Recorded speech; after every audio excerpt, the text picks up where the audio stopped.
Hello, welcome back. For our next unit here, we're going to move on to anatomy and physiology, and we're going to begin with a little introduction. There'll be a lot of terms in this particular segment. Hopefully, you can memorize them a little bit. They aren't too bad. They kind of build on each other. And here we've got, we're doing, I titled it Human Systems. That's our end goal today, is to lead up to the systems. And here we've got kind of the skeletal and the muscular systems. Nice little visual. All right, well, let's take a look at the overview here. The organization of the human body. We start with our basic cells, and they give rise to tissues, which give rise to organs, which then give rise to your organ systems. And here are some examples of the different levels, which we're going to get to specifically next. You should hopefully remember the definition for a cell. What is a cell? This is our starting point for cellular organization. The cell is the basic structure and function of all living things, and it's no different in humans. Right? It's the basis for all of the organizational things that happen above it. Right? It's the base unit. And we don't think about it too much, but there are a whole bunch of different types of cells. This picture in the background, it was labeled, but it got washed out with the dark background. So I'll identify some of these. This is a bone cell. All right, then you got blood cells down here. You can't see, it got cut off, but down here is a neuron or a nerve cell. Let's see here. We got these are the reproductive cells. I believe this was a fat cell. Here we got an immune cell. So they're all different types of cells, and they all have different functions. One thing to keep in mind, I don't know how often we'll get back to this, but each cell, if it was from the same person, would all have the same DNA. They'd be identical. So you have that exact copy in all your cells. The only difference in what happens between these cells and what they do is what part of that DNA is being expressed in order for it to perform its function. So you're going to have different segments of genes turned on or off in every cell depending upon its function. So even though we all have the same DNA in those cells, they're going to have different functions because the genes, what's turned on and off, will determine the function. And you can see they're even different kind of shapes. Again, the location and gene expression is what gives rise to those differences, which I think is pretty interesting. But let's expand out a little bit more. Let's build on this. So once we have cells, or these cells can kind of combine, they build on each other, and they form tissues. All right, tissues are a group of cells with a common function. And there are 4 types of tissues: connective tissue, epithelial tissue, muscle tissue, nervous tissue, each with their own specific function. And now we're going to go through each of the different types of tissue. And again, tissue, a group of cells with a common function. Really, the cell's the hard definition, which we already learned, and now the rest are going to kind of build on each other like this. So let's take a look at the different tissue types. Epithelial tissue.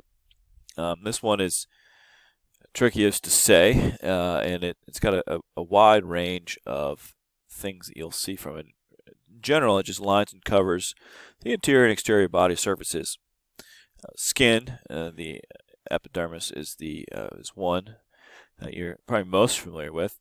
And I pull this picture out, kind of show you the different types of tissue and how they can be arranged. And each of these kind of dark, or you can see the cells and the shape and how they're grouping together, right? And so you have many cells that group together and they have some sort of function. And in this case, the epithelial tissue, often it's just lining, right, covering, kind of a protection. Sometimes secretion. So some glands are made of epithelial tissue. So you get the glandular epithelial tissue here. It's more granular here. And I remember learning about these in my anatomy and physiology class and having to identify them under a microscope. You don't have to do that. All right, so that's epithelial. Again, it covers, right? Covering surfaces. Next tissue. It's kind of that weird one. Almost like, I feel like connective tissue is almost like the protus of tissue. where you have, I can't classify it, I'm just going to throw it in a connective tissue. Connective tissue provides support for the body and connects its parts. That's what the function of connective tissue. Some examples of connective tissue would be fat, bone, and blood. You don't really think of these as being necessarily tissue, particularly blood, but it is. Blood is a mixture of different cells, right? And together it forms, I guess scientists classify that as a tissue, right? So we have white blood cells, red blood cells. We got plasma, liquid in there. We got all sorts of stuff in the blood, and then so it's classified as tissue. Here we have fat tissue. It's also called adipose tissue, which is again a connective tissue. Cartilage, which we'll get to in the skeletal system. Bone, we'll talk more in detail about in the skeletal system. Ligaments, which we can talk about in the muscular skeletal system. So there's connective tissue, and its function is really kind of joining things together, right? You can make the case for blood, right? It's kind of the link between all the different areas of the body, right? Supplying nutrients and whatnot. The next tissue is nervous tissue, and its purpose is to send and receive signals, and really it's electrochemical signals. Sorry for the blurry picture, but this is a neuron, and you can see there are different cells underneath supporting it, and it's a microscopic view image of the same kind of drawing of the picture here. So you have the neuron, and you've got other supporting cells here. The last tissue is muscle tissue. All right, its purpose is contraction. All right, tissue that contracts. We use it for movement. And there are 3 different types of muscle tissue, which we'll get to when we talk about the muscular system and the muscles, different types. But you've got skeletal, smooth, and cardiac muscle, and their functions are different, and you can kind of guess a little bit by their name.